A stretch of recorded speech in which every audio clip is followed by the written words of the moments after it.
Hello, it's Ben here for What Culture Gaming at Gamescom 2016. We're here with WWE 2K17's Brand Director Bryce Yang. Hello, Bryce. How are you? I'm very well, thank you. First, I want to talk to you a bit about what it's like to work with a company as crazy as the WWE, because obviously a few weeks ago there was the brand split, and due to obvious constraints with game development, it's not in this year.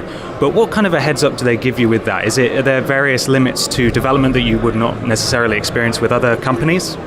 Yeah, I guess the thing that keeps WWE exciting for the fans is that it's always changing and evolving. And if you look at the product now versus 2 years ago, it's changed so much, right?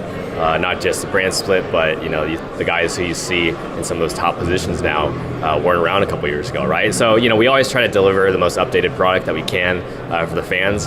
And everyone at WWE, they give us as much notice as they can, right? Sometimes decisions are made, like anywhere else. Sometimes some are planned long in advance. Sometimes some with shorter notice, right? So they do their best to keep us in the loop on everything so that we can best adapt and adjust. This year you brought back fighting in the crowd and backstage brawling. What was the decision process behind that?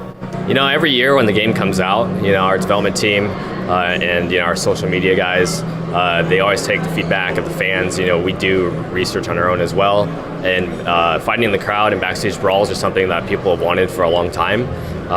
This year we wanted to be able to give fans as many options as possible.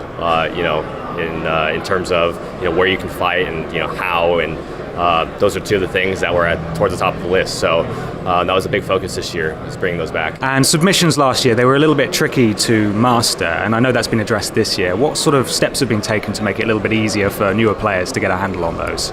Yeah, so over the years there's been different submission systems throughout the history of this series. The good thing is that this year we have two different systems that you can pick from depending on what you prefer. So one is a bit more like a system that we had a few years ago, and then one is similar to one we had last year. But you have different options, so as a player you can choose which one you'd like better. Okay, so the one from a few years ago, is that the button mashing one, or what? It is a little more like that. This year there's no 2K Showcase mode in. What can players expect to do instead? So, that was a tough decision for our development team, but ultimately the focus was to really concentrate on improving, the core wrestling in the game, and also to beef up universe and career mode. So, a big part of those modes is the new promo engine, where just like on WWE television, a lot of your storylines and character development will come through the microphone, right? So depending on how you choose to have those promos play out, will help shape your career development or your story that is told in my career or in WWE Universe mode. And finally, this year, you showed us in the presentation yesterday a bit about this Suplex City thing that you're doing. Can you tell us a bit more about that? Yeah, Suplex City is something that fans have come to love over the years, and Brock's opponents have come to fear over the years, right? He takes his opponents to Suplex City. So it's part of a big campaign for the game this year.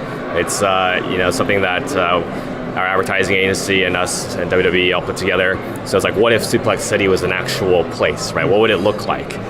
So you'll see some of that. You saw some of it teased in the Goldberg trailer that unveiled Bill back in May, and then you saw some more of it in the Lesnar cover reveal video. There's more to come, and then you can see parts of it online as part of our roster reveal. So we have this really cool interactive map. People can check it out on our website, and you'll see different neighborhoods there of Suplex City. So you can go there and see who are the residents who live there, right? And also some other cool game content on there as well. But we're just helping bring to life Suplex City for all the fans. Brilliant. Well, thank you very much, Bryce. And for more WWE 2K17 content, keep it locked to What Culture Gaming for all at Gamescom 2016.